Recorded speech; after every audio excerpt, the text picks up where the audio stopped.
环球大战线深入世界最前线，全球各地的观众朋友，大家好，我是叶思敏。我们先欢迎来宾，清华大学讲座教授张延廷张将军。思敏好，大家好。前国安会副秘书长杨永明老师。思敏好，各位朋友好。陆军退役少将厉正杰将军。思敏好，各位观众大家好。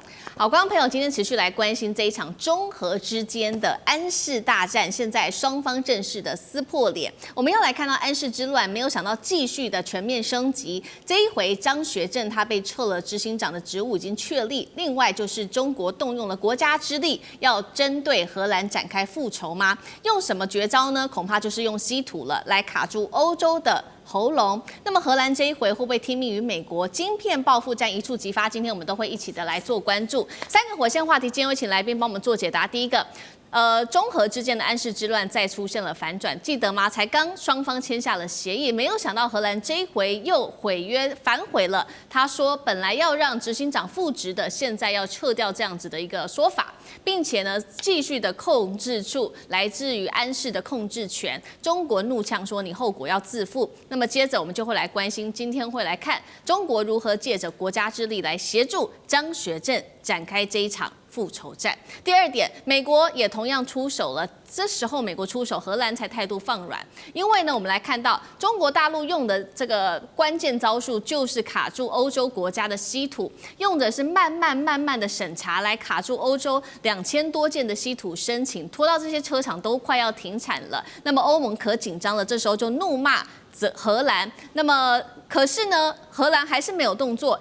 却是在美国一声令下，是立刻转向。突然间，他的金长说欢迎中方来供货给荷兰，怎么回事？第三点，我们今天也会来关心到的是，北京很出招了，他接下来会不会来掐断安氏在德国、英国等基地稀土的出口呢？来限制，来对欧洲祭出惩罚。那么欧洲车厂能够挡得住来自于中国的报复吗？今天就这些议题，我们都会一起的来做解答。好，我们来看到11月4号，我们当时才报道说，中荷双方不是签下了这个协议吗？中欧稀土的相关协议。那么这个协议呢，现在却遭到荷兰临阵的翻脸了。原本协议的内容是说，11月7号开始，这个前执行长张学正可以恢复职位。刚刚说了。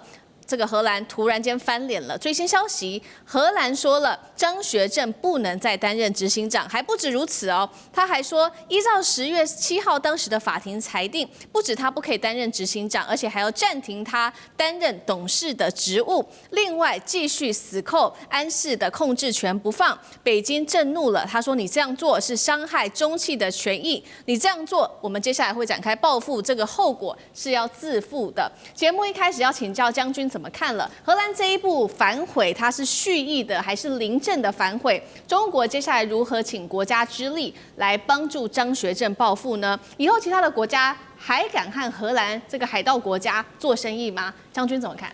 我想说这件事情，我们还是要回溯一下整个事情发生的过程哈。安氏是一个半导体公司，它做的是车子的晶片，大概每一辆车子哈，大概会用到600片的晶片。它这个晶片其实是不是很先进，也不是连成熟制程都谈不上哈。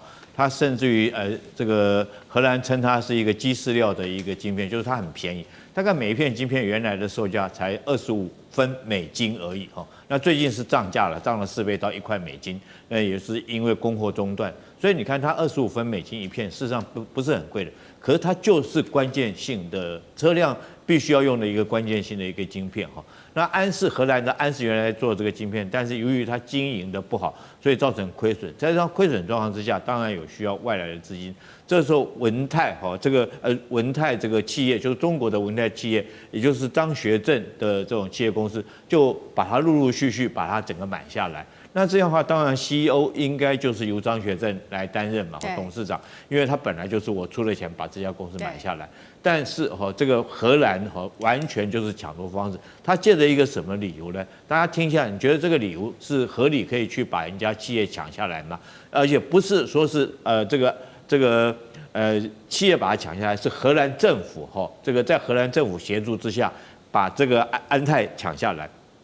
他用了什么理由？就是说这个你现在这个张学正泄密给他的把这个制造的机密泄露给他自己另外一家公司叫做鼎泰匠心的这家公司泄密过去。事实上后来经过调查并没有，因为事实上这个张学正在这个安氏这边还买了50台的机台，还在这边加大成本投资而且来讲的话，他在这个鼎泰匠心那边所有权这个董事会投票的时候，他也投了弃权的票，所以由上述的证明来讲的话，这个张学正并没有泄密的一个事实。但是很明显的这件事情，就是因为他转亏为盈赚钱了，所以说是荷兰借着所谓国家安全当作以他为幌子这个想要将这个金鸡母抢过去。那现在后续是怎么发生的呢？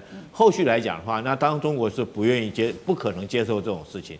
可是这个公司很特殊的，它是设计或招牌是挂在荷兰的然后晶片生产在那边生产，但是后续来讲，封装是在广东的东莞来做封装，也就是说，在荷兰晶片做好以后，它必须要送到中国来做封装。那如果中国不让它出货来讲的话，你就卖不了。那之前来讲的话，中国当然协助这个张学正来做反击，就是说不准他出货这个封装完以后，在我中国封装，我就不准你出货。那这下子造成全球的所有汽车产业一阵慌乱当然在10月7号，原本说大家这个和谐了大家已经都谈好了，让张学正回去当他的 CEO， 但是没想到荷兰这家公司又反悔了。他现在做什么呢？他晶片不交给东莞这边来封装你就没有封装。但是他忘了一件事情。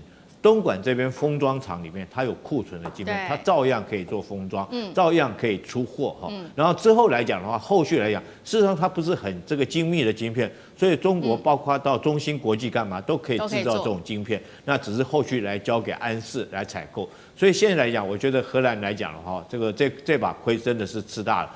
然后它后续它可能这个中国来讲的话，直接这边可以供货给在中国设厂的这些汽车产业来讲的话，譬如说是大众汽车这个奔驰等等，它在中国有设厂，它就将这些货给他了嘛，而且是用人民币交易。所以我觉得这件事情对这个中国一定要协助这个张学正力争到底，不然的话此例一开的话，那对欧洲以后的贸易，如果说其他企业有样学样来讲的话，那中国跟整个欧洲以后是没有办法做任何交易、做任何生意的。是好，张军特别帮我们提到说，中国大陆的政府包括了这一次可以说是请国家之力来协助安氏，有一个重点的一个地方可以看出来，就是中国这一次出的狠招，就是它的稀土的，它的关键的杀手锏，怎么样来限制住欧洲的稀土？我们要来看到它最新的出招欧盟的委员他最新已经说了，他说我们给中国已经有2000件的这个稀土申请案，当时是透过这个叫做稀土特别管道和中国建立良好的关系，希望能够申请到，没有想到中国大陆这一次是慢慢的做稀土的审查，到现在中国只批准了一半，而且还有一半都还没有做批准。现在欧洲的企业真的是人心惶惶了，因为很多的车厂再拿不到晶片就要被迫停产了。欧盟私下就认了，说确实是这样子的，短期内没有人可以逼得了中国针对稀土来做松手。所以呢，欧盟内部大乱，传出有人就开始怒轰荷兰的政府，给政府不断的施压，说你再不放行安氏给中国，欧洲就要崩盘了。我们看到这个是中国大陆的强硬手段，针对于欧洲国家，但是另外一头，荷兰似乎也没有要松动，却是听美国的话。这次美国出手了，荷兰才稍微态度放软。我们来看到荷兰的经济事务部最新紧急声明说，这是最新消息，今天的新闻已经收到了中国和美国就最新的贸易协议通报，荷兰表示欢迎中国恢复对安氏中国厂的供货。金长也说了，中国的供应至欧洲和世界的晶片将会在未来几天之内就会送达给安氏的客户了。所以接下来要请教杨老师怎么判了。中国这一次用出的就是慢慢去审批这2000多件的稀土案，是它的杀手锏吗？现在欧洲到底有多慌张？最讽刺的事情是，美国一出手，荷兰就立刻听话了。他只会听美国的话，是这样吗？杨老师怎么看？他只会听美国的话，在这个世界上，他根本就是个走狗。其实荷兰我非常替他惋惜。你知道，16世纪的时候，荷兰根本就是世界霸主。我们今天所看到的这些股市、金融体系，都是荷兰那个时候所创建出来的。各位要知道哈，荷兰还有 Netherlands 这两个其实这个地理范围不一样哦。Netherlands 是这个国家的名称，因为我们通常把它叫荷兰，可是事实上荷兰只是 Netherlands 里面2个省份，而那2个省份叫荷兰，在整个16世纪的时候，它是在全球贸易的主导，然后一直到现在为止，它在欧洲的角色都很关键。就没有想到，你看它在这个事情上，因为美国9月份通过的那个50%的穿透关税，2个礼拜之后，荷兰的经济部长就开始对安氏半导体下手，因为安氏半导体是文泰科技拥有100%的这个持股的，那本来是要倒掉的，几百亿美金把它买下来，然后呢，把它引进更多的客户，尤其中国大陆的这些需求引进来，那由在英国跟德国的这个制造厂制造，然后呢送到了中国大陆东莞的封装厂，80%送到那边。可是你知道那个封装厂每年做多少颗半导体吗？800亿颗，很夸张哈。因为一个车子至少要用500颗，电动车要用到1000到2000颗，如果是智能车，可能用到2000到5000颗，所以它这个量的需求非常的大。那这个跟国家安全什么关系？我跟你讲，没有车子做不出来才影响国家安全的。可是现在，美国不是跟中国谈好了吗？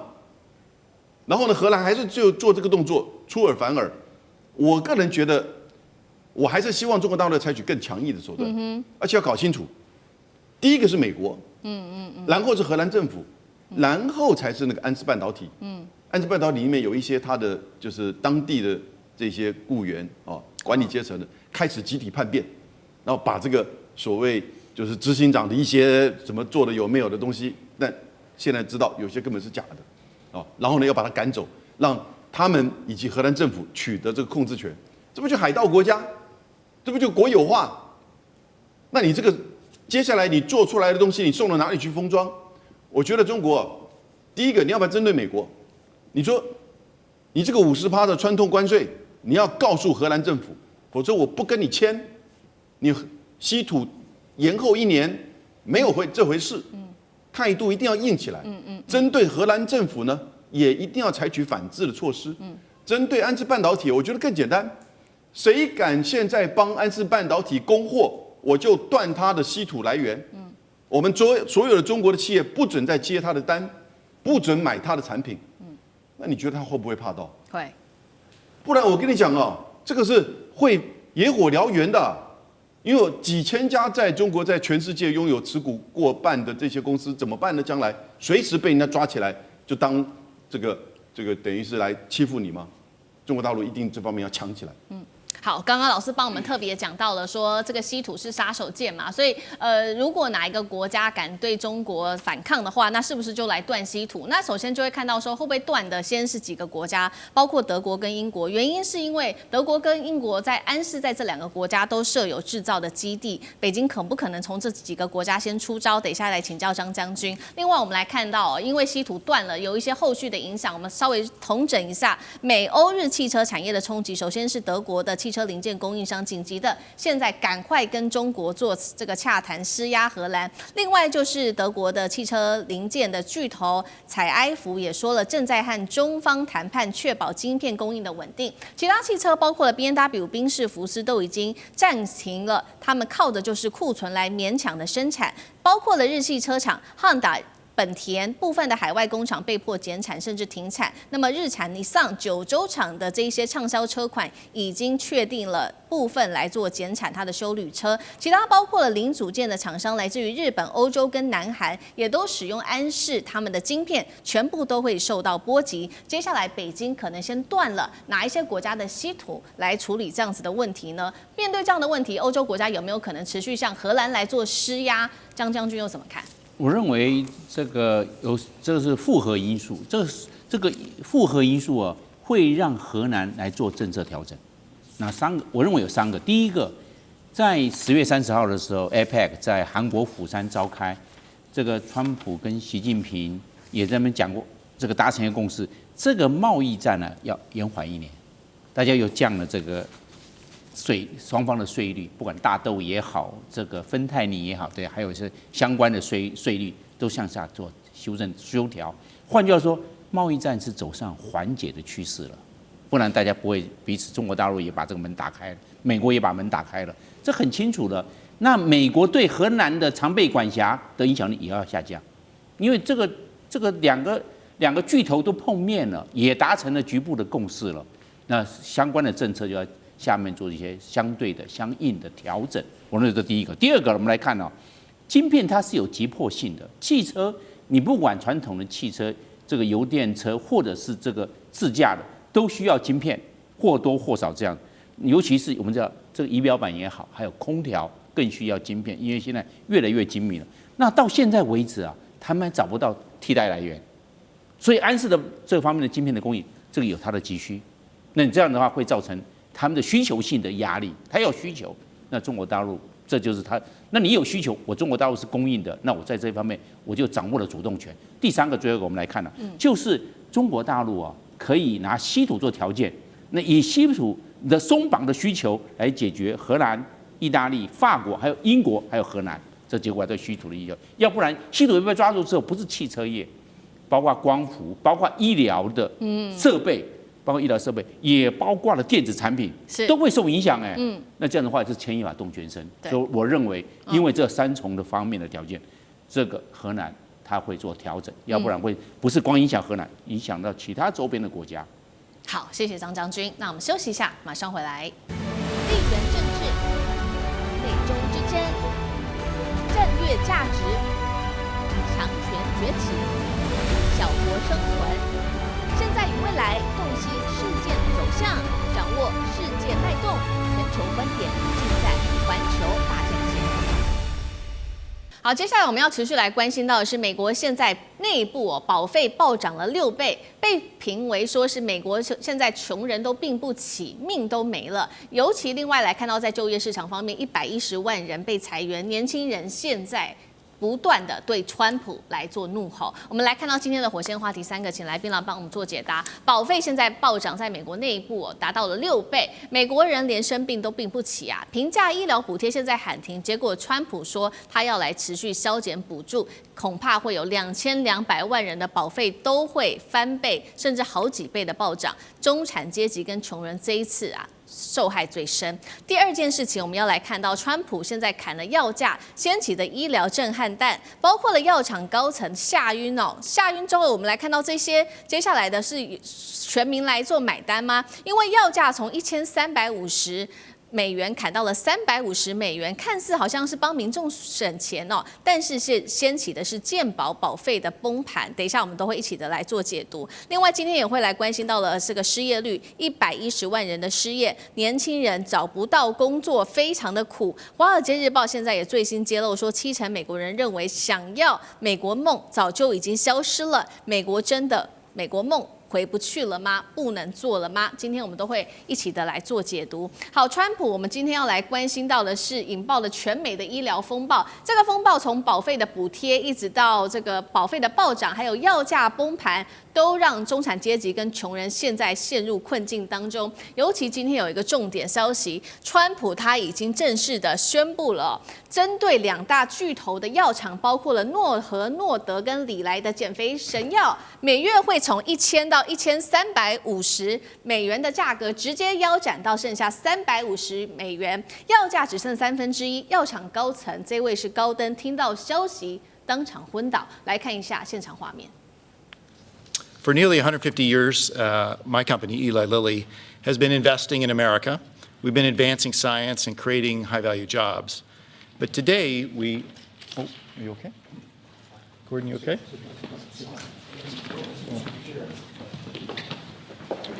Yeah.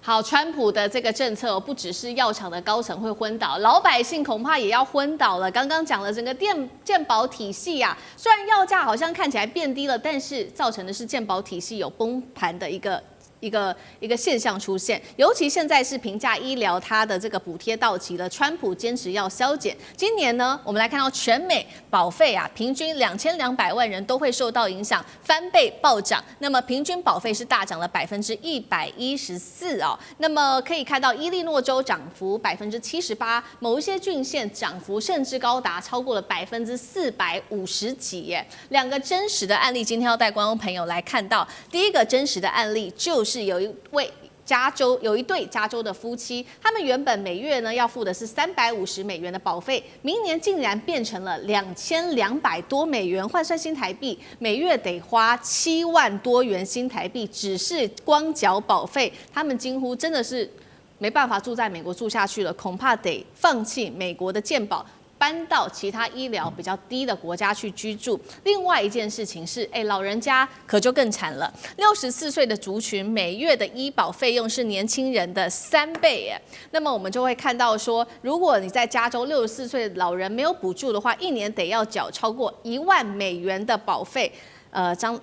杨老师怎么看？平价医疗补贴到期，现在将会对美国老百姓造成多大的冲击？美国人现在连生病的权利都没有了吗？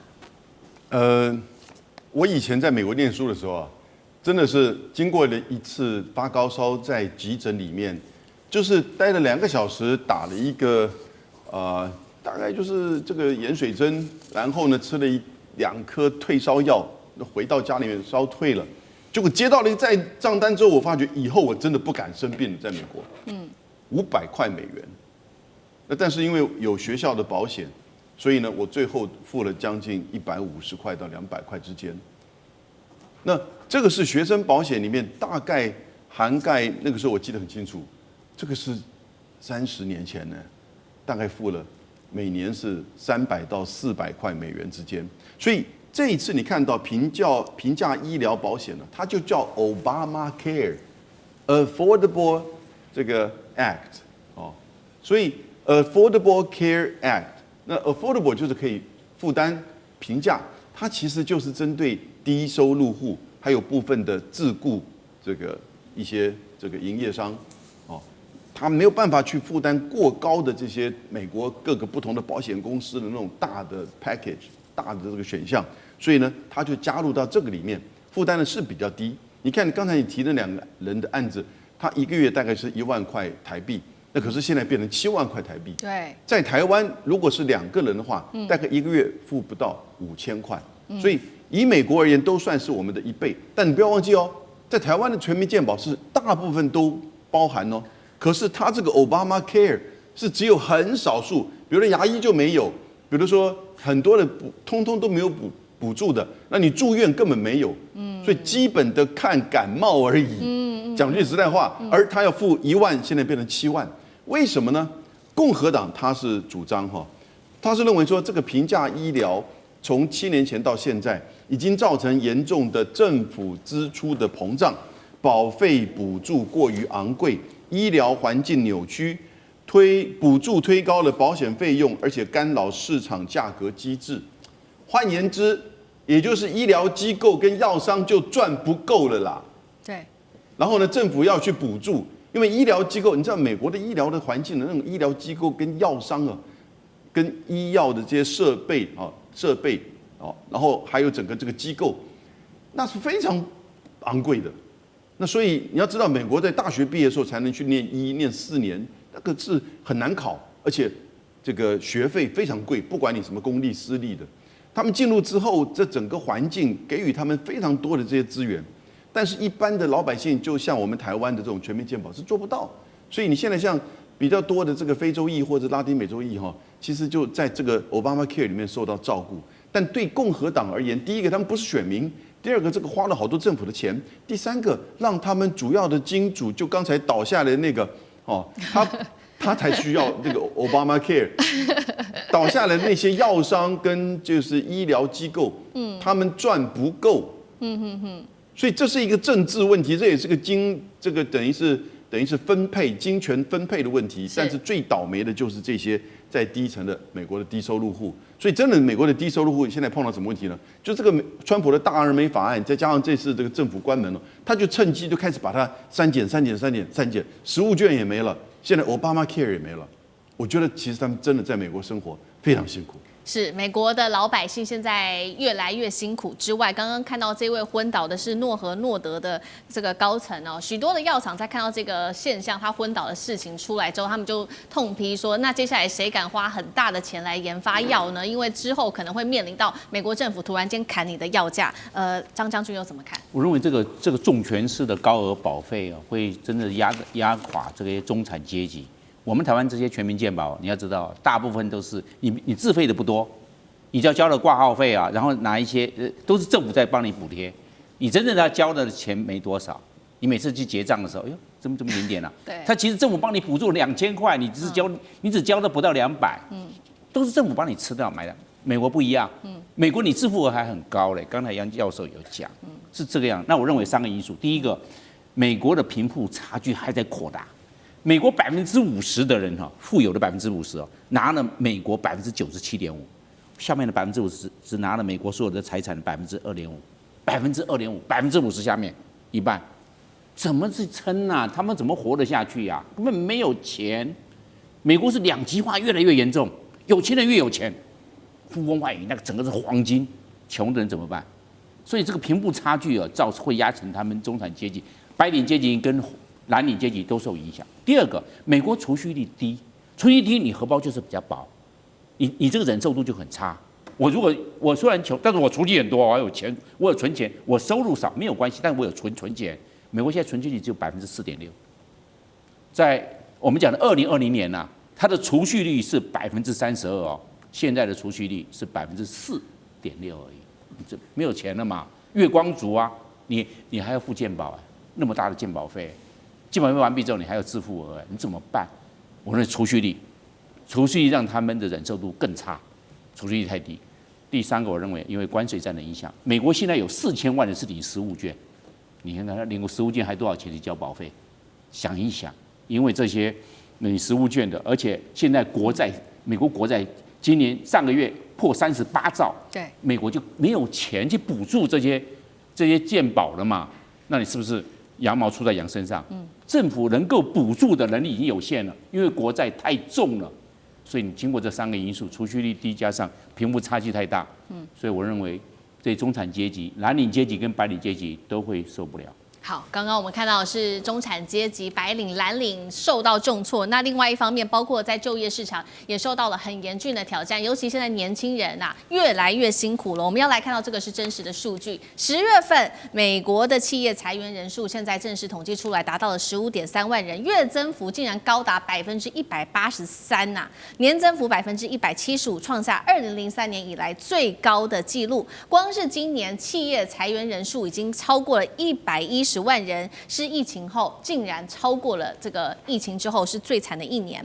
那年轻人呢？我们看到应届大学的毕业生，他们的失业率6.5%，更是创下了10年的新高。这一位也是真实案例，我们今天都会挑许多的真实案例出来哦。24岁的阿奈斯，大学毕业2年多，他一直不断的在投履历哦，各种工作他都愿意做，市场行销、社群媒体、影视制作等等。但是啊，更不要说有工作机会了，连面试的机会都没有。他现在只能继续打零工，住在父母的房子。那他的父母也感到非常的沮丧哦，说我们对于这件事情感到非常沮丧，似乎已经接近了愤怒的等级。华尔街日报最新的民调也出炉了，近70%美国人认为，所谓一直大家在谈的美国梦早就不存在了，或许从未存在过。年轻人现在找不到工作，要付高房租，还要付这个越来越高的保费，就算再努力也翻身不了了吗？厉将军怎么看？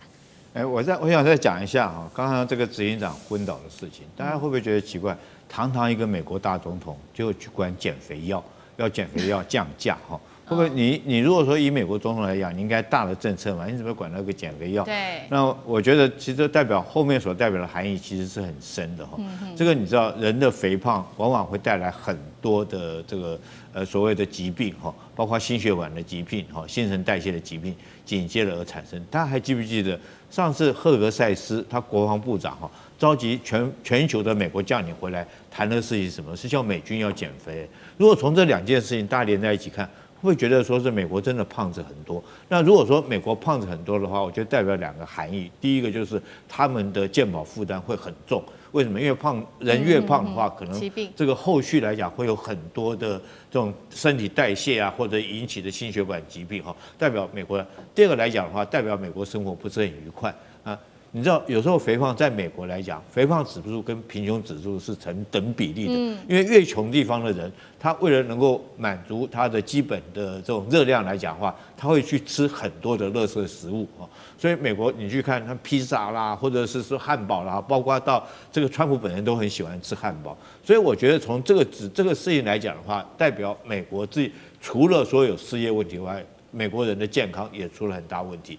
那以前所谓的美国梦是指什么？其实不是指老年人，是指年轻人。认为美国是年轻人的天堂，但是大家忘了后面那句话：美国是老年人的坟场。你到美国去你就知道，当然年轻人他们很容易找到工作哈，利润都很好，所以他们都有一个小洋房，有前院有后院，还要每天雇人来割草干什么的，很容易找到工作。但是老了以后，因为小孩都不在身边，他们就会被迫搬到所谓的老人公寓，甚至于到最后进疗养院啊，进养老院。大概美国人的一生都是这样走的。可是现在反过来了，现在来讲的话，我觉得如果美国失业率这么高的话，已经不但是老年人的坟场，甚至于你对年轻人来讲，也不见得是天堂了。是，你看现在失业率有多严重？是，我觉得第一个是美国来讲的话，失业率居高不下哈，这个可能跟这最近美国川普关税的政策有关系，然后他很多的企业都已经外移，还有跟他资本主义有关哈，因为他大部分来讲都集中在这个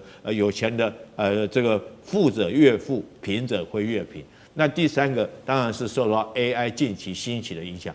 AI 确实会取代很多人的工作，甚至于包括医生啦，包括这个包括科学家啦，包括老师，很多工作都会相对的会被取代哈。所以我觉得美国以后来讲的话，是不是还是年轻人的天堂？我觉得就要打上一个问号了。但是我可以确定，美国绝对是老年人的坟场。是，好，谢谢将军。那我们休息一下，马上回来。地缘政治、美中之争、战略价值、强权崛起、小国生存，现在与未来洞悉事件走向，掌握世界脉动，全球观点尽在环球大战线。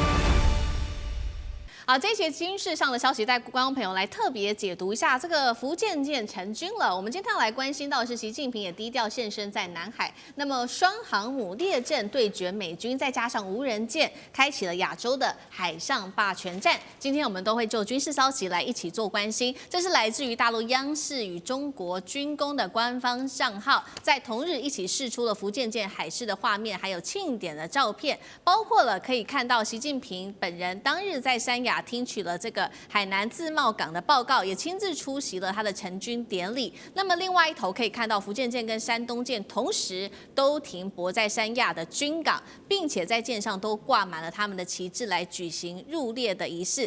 特别我们今天要来关心到在军事武器上面的亮点，福建舰最大的亮点就是它搭载了无人舰载机的攻击21，强化航母它拥有远程攻击的能力。如果来做相比，跟攻击11做相比，这来自于大公报的最新报道哦，说这个体型尺寸是大致相同的，但是攻击21可以进行的是它拥有可折叠机翼改型，还有升降副翼一分为二，能够更灵活的进行，不管是俯仰控制或者是滚转的控制。好，节目一开始特别请教张将军怎么看了福建舰？我们刚刚说了，11月5号其实在南海就已经成军了，为什么新华社的报道到现在才曝光这么的低调？如果跟美军的航母做相比，福建舰它的舰载机优势，刚刚提到了嘛，是无人机之外，会不会还有其他的亮点？张将军怎么看？我认为中国大陆对这个媒体上面的整个掌握，它比较细腻。他比如他强调的就是事后他没有在临场，因为毕竟总书记到场，毕竟在媒体上是要做管制的，不是在哪一家媒体就是一窝蜂，没有，他主动来统一中央厨房一起来做，做完之后分给大家，你们自己去分享，自己去采用，这样的话他是为了媒体的一致性跟它的安全性，所以应该来讲是比较谨慎。我们看那中国大陆去。这些神舟系列啊，对，这个飞船啊，就他们叫，还有这个宇航员啊，在发射的时候，现场他不公告，返回的时候也不公告，等到他落完了，人接出来之后，让大家看，有没有到现场做采访？没有，那是事后做公告。原来中国大陆在这一方面的它的管制性跟它的整体性、它的安全性，它都有做综合的考量。所以我们在看到的这些相关的这些媒体的报道，都是感觉到出来，你好像找不出有一些蛛丝马迹的缺点。因为中国大陆在这边是媒体是非常的谨慎。我们先来看这个福建舰，是因为是第一艘的中压直流电的弹射，那这个弹射是它的，因为美国就有福特号，它是中压交流电，所以这是全世界唯一的中压直流电。那中压直流电，它现在用的这个攻击21，攻击21是攻击11的改良器，你注意看外观上很像，它们两个相似度。那它就是为什么要特别强调这个无人机？将来无人机这个做2件事，踹门的任务交给无人机。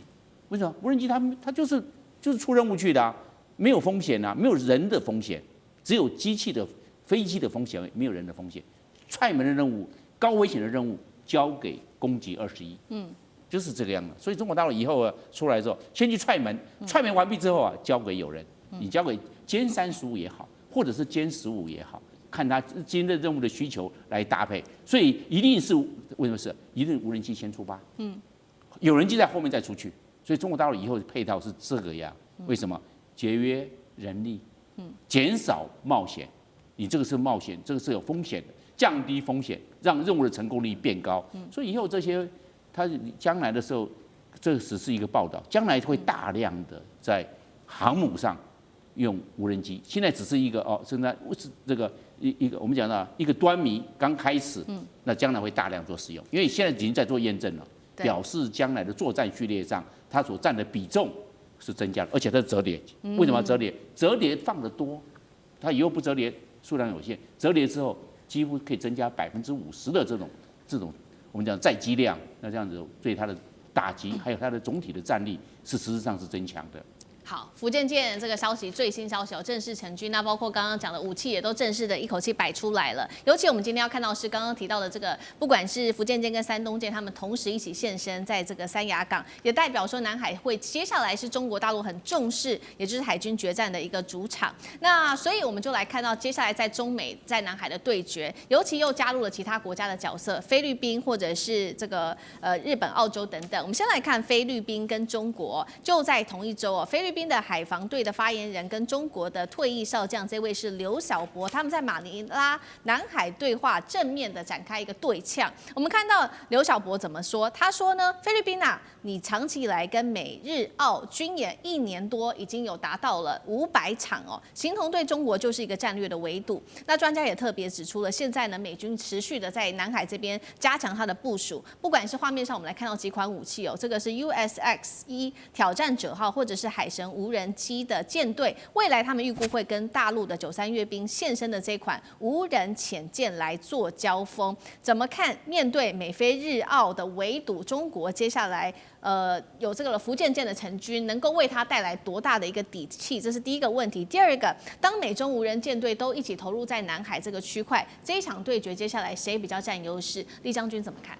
我先说明一下这个福建舰我们一般民间的说成军如果说军事上的专业名词叫做正式编入战斗序列为什么就我们这个军语上面叫做战斗序列？就是说它可以正式赋予它作战任务所以编入战斗序列，就是说比如说是山东舰负责封锁巴士海峡，那这个福建舰负责围堵后面的这个输入海那边就正式列入战斗序列了，也就是正式可以赋予作战任务了那刚刚我先解释一下，这个为什么叫做中国的 XXLUUV 无人潜舰。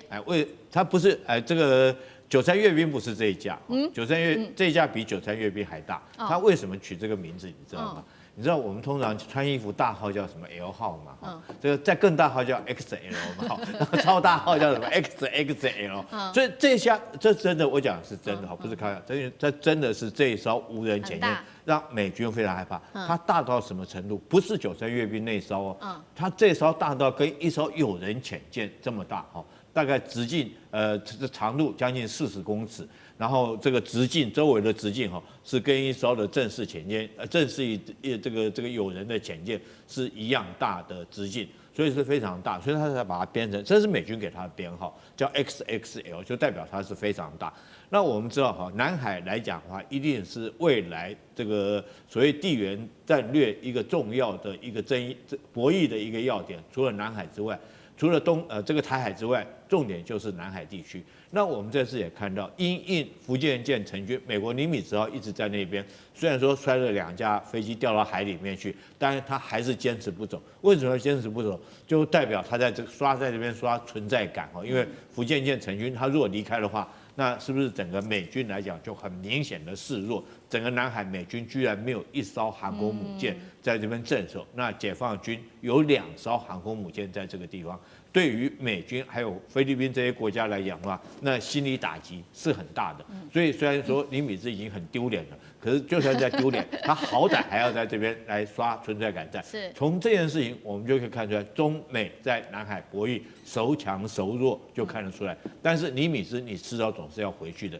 之后还有没有替补的航母战斗群到南海地区来？我觉得要打上一个问号，因为你就可能会影响其他的地方的航母的兵力部署哈。所以我觉得南海地区来讲，如果说是山东航母的部署在这边，代表南海地区的地缘战略重要，也代表中国将来南海整个的这种优势哈，一定是由中国南部战区解放军所掌握到。好，所以我们看到南海在地缘上，国际地缘的地位已经越来越重要，也成为这个中美现在可以看出来他们的武器一字排开在南海这边来做布置。那另外一方面，我们南海再往下走，我们要来看到的是《华尔街日报》揭露越南接下来会如何在中美之间来选边站呢？因为呢，越南最近5年有非常多的大动作，在南沙群岛这边疯狂的填海造岛，已经达到了21座，做了哪一些事情？我们看到它包括在这边修筑了军机跑道、人工岛，还有一些壕沟。总面积是8.9平方公里，是仅次于大陆的南海第2的造岛大国。但是奇怪的事情是，越南这样做，但是不管是中国或者是美国，其实都没有谴责的。专家也说了，主要从中国的角度来看，中越2国都是共产党，早就已经建立秘密的沟通管道了，所以在台面下，或许中国早就已经跟越南谈好一些协调的矛盾是没有的。那另外也有专家说呢，美国的角度来看，华府默许越南这么做，就是把越南当作是一个反中的堡垒。竹子外交的越南之后会怎么在美中之间选边站？它会不会成为中美竞争的最大受益者？杨老师都怎么看？在整个南海岛礁哈，主要是集中在南沙群岛的部分。那越南大概总数将近有29个岛礁，它宣称拥有主权占领。那菲律宾呢，大概10个岛礁。中国大陆其实只有8个。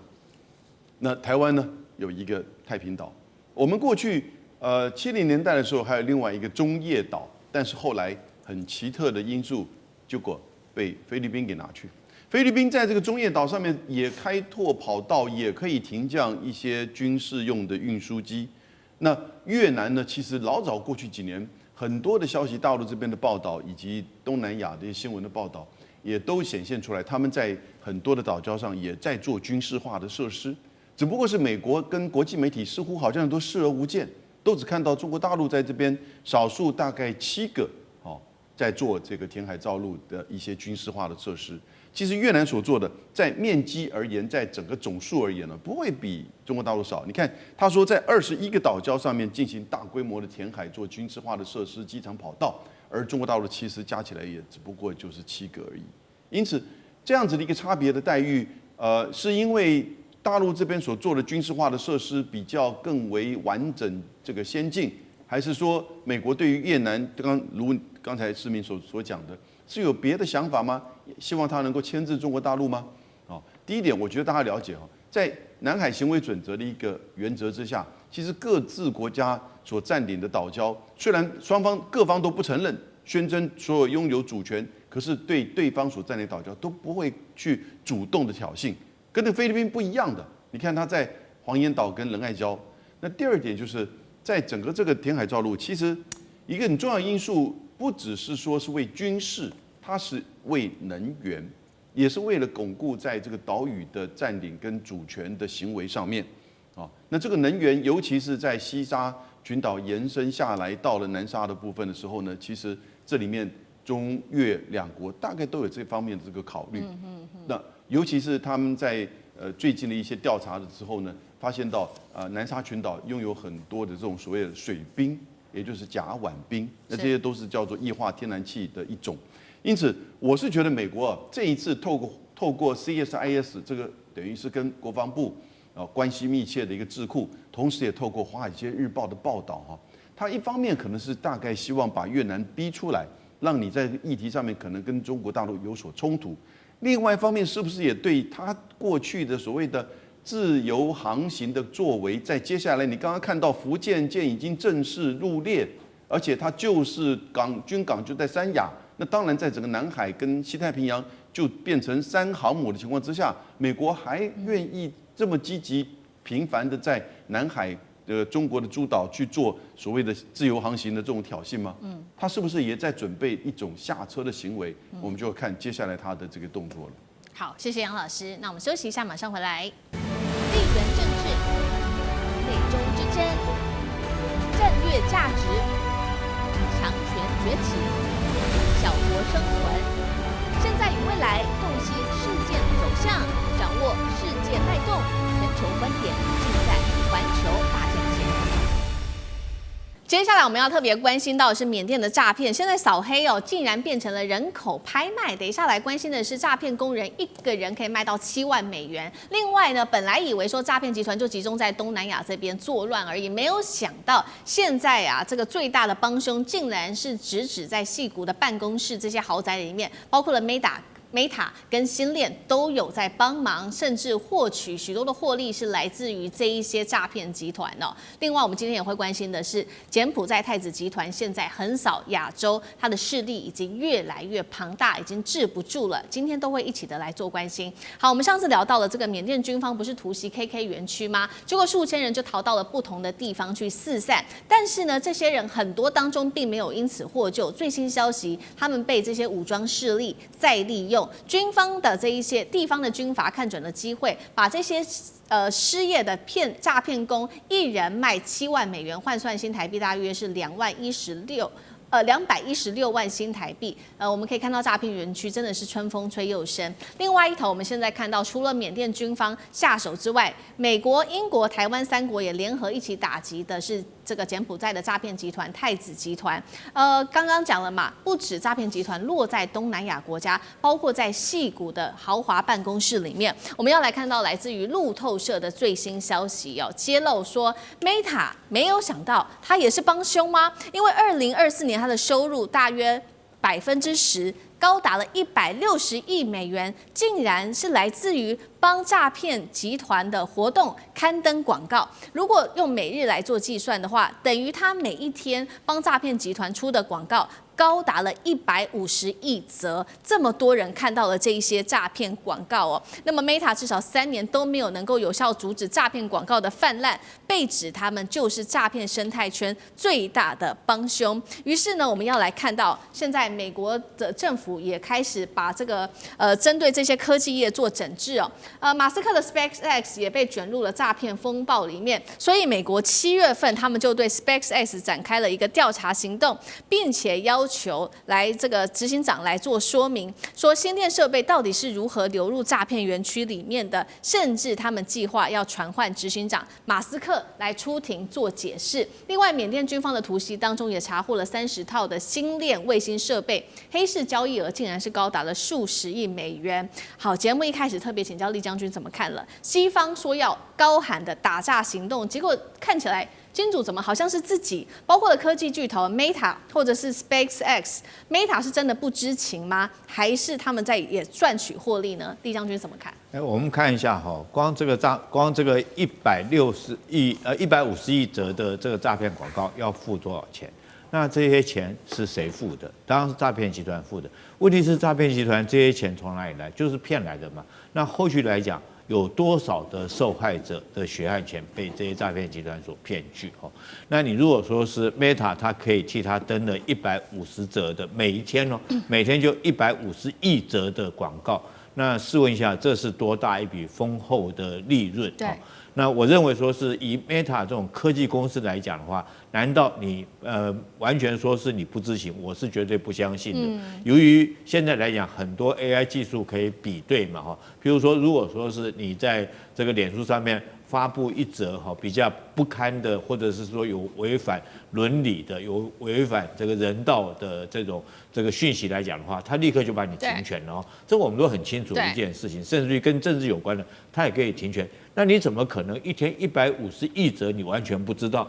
所以我觉得 Meta 绝对是帮凶之一，那绝对是脱不了关系。那你说马斯克，你这个星链，你底下利用你的网络太空网络链接，难道你会不知道吗？如果说是这个诈骗集团，它所谓能够诈骗，就是不断的利用网络或利用讯息来欺骗你。那最根本之道就是将你网络断掉嘛。结果反而马斯克你去提供这种太空网络，去年来讲的话，因为打仗大概地面网络那时候泰国答应把它断掉，但是大家就推测这个诈骗集团会不会用这个 SpaceX 的星链的网络来用？那果不如其然这个马斯克居然提供这些诈骗这些网络。但是我特别要强调这次来讲的话，我认为说是缅甸这一次说是攻入所谓的这种 KK 园区，事实上也是做样子啦。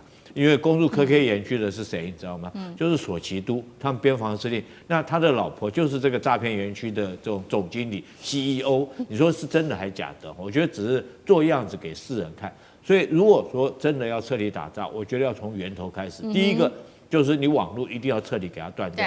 第二个，你泰国那边的电力是不是还提供？因为这些电力公司为了卖电，为了赚钱，也在卖电给这些 KK 园区的集团。第三个，你银行的这种相关的链路你也要断掉。如果没有银行的相关洗钱的管道来讲的话，我想诈骗集团会更不容易有诈骗的机会。所以以上种种，我觉得整个诈骗集团牵涉到的是人性牵涉到大家都想要借这个机会来赚钱、来发财，但是忽略了所谓人最起码要有一点的这种道德感。那所诈骗的钱都是基层民众穷苦人家的钱。对，好，将军帮我们特别提到了，所以要从源头做打击，不管是从电力、从网络跟银行的资产。那刚刚提到了嘛 ，Meta，看起来就不是无辜的。那 SpaceX 呢？美国的另外一个很重要的公司是无辜的吗？张将军又怎么看？我认为这些诈骗集团想要去杜绝、去禁止，我认为效果会非常有限，因为几个因素，这些诈骗集团呢，他也会做阵地转移啊，他也会化整为零啊，他也可以借壳上市啊，它可以变的地方多，一个移花接木，谁又知道在诈骗集团？诈骗集团比真的更像是真的嘞，哪会说我是诈骗集团？所以很多的非常聪明的人、有智慧的人，一样被诈骗集团骗。所以我是认为，今天就算 SpaceX 把 KK 园区给禁掉了，它可以转移阵地打带跑，那明天就换另外一个阵地，用个地方去了，它不见得一定要在缅甸 KK 园区啊。他们可厉害的，他们聪明的很啊，骗这个跟那个 IQ 再高的人也容易被诈骗集团骗。为什么？因为人有贪念，看到他一看到，哎呦，这个好像是有机会的哦，他丢个诱饵出来给你，哎呦，你马上贪念之后就贪心大动，就上当了。所以我认为不是 SpaceX 要不要去能够完全禁止，没有办法，他可以透过其他，他可以冒名啊，用伪冒的方式啊，直接改个名就转个弯就是了。结果变成好像就变成改头换面、移花接木就成功了，好像又变成另外一番景象了。所以我认为这个诈骗集团呢，绝对层出不穷，他们比很聪明的很，然后再改编又另外一种方式又借壳上市了。那感觉到好像又是另外一番局面，然后很容易他就知道人的贪念就来了，对不对？以一种我们讲虚拟货币也好，对不对？拿这个虚拟货币大家就被骗了啊，就虚拟货币，然后叫他的投资1本万利了。都被骗，所以我认为诈骗集团是没有办法禁绝的，他们会这个道高一尺，魔高一丈，没有办法拒绝，而且呢，他们的生存的空间是我认为是越来越广，因为 AI 会不会帮忙诈骗 ，AI 也会被诈骗集团利用了，那 AI 的脑袋是比人类的脑袋要来的聪明。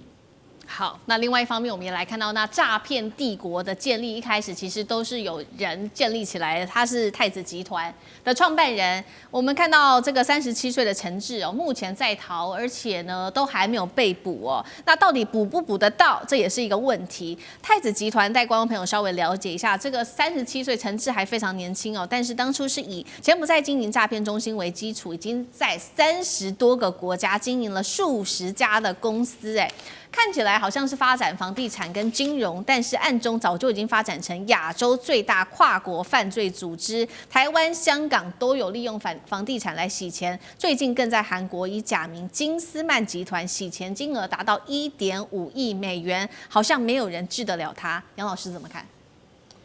陈志啊，他在当初在大陆上还只是年轻的时候，做了一个网咖的管理员。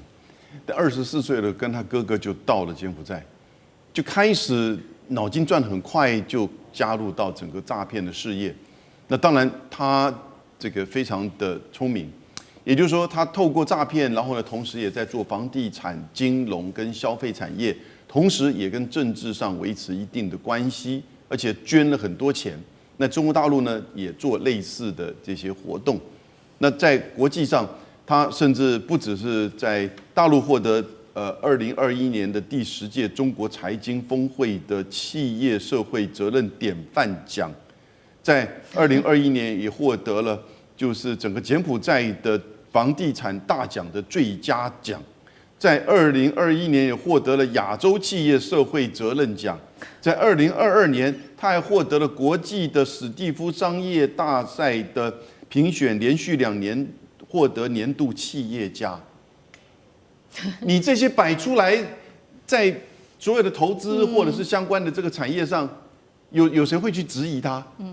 来自于中国大陆，来自于柬埔寨，来自于东南亚，来自于国际上，也就是它规模大到大家已经没有办法去分辨说它到底这个是怎么来的，因为很简单，2015年创立的，到现在短短10年。2015年到2021年获得这些奖项的2022年也才5-6年，怎么可能一个公司5-6年来得到这样子？大家一定在猜测，它后面可能是柬埔寨政府在，就是说出资，或者是透过它作为代理。我这是一个猜测了，我看到媒体上有这个写，但会不会有这种可能性？还是说是整个当初就是说这些诈骗集团里面的这个所谓的台面上的代表，然后呢，透过这些房地产投资、金融、超跑、绘画、艺术，开始在进行洗钱。他拥有的比特币超过140亿美元，那真的是10年呢。我在想，我10年前做什么？但现在我们就没有那种智慧。但是这种东西被戳破，因为2020年的时候，其实中国大陆就开始在立案调查这个公司。不过，因为它在中国大陆本身的活动还算正常。而且他都不断的在去推脱说，这个是可能网络上的这种污蔑。可是到了2025年，就今年的10月份的时候，因为他在东南亚以及在英国、在美国开始的这个洗钱的行为被美国抓到，美国当初的这个国际的洗钱行为是全球性的，所以开始在宣告，就是说，他涉及到了诈欺、诈骗、洗钱，所以把美国的这些资产给冻结，相当高。然后呢，英国也把它冻结，然后泰国跟就是柬埔寨现在开始在做调查，柬埔寨动作慢，我们台湾也调查啦，我都不要讲那栋楼在哪里了大家现在都知道，你知道那栋楼的底下那个超跑，大概是10几辆，有一些是全世界只有20辆之一的耶。你不觉得这样的一个企业公司，其实台湾自己本身在做这种反洗钱调查的时候，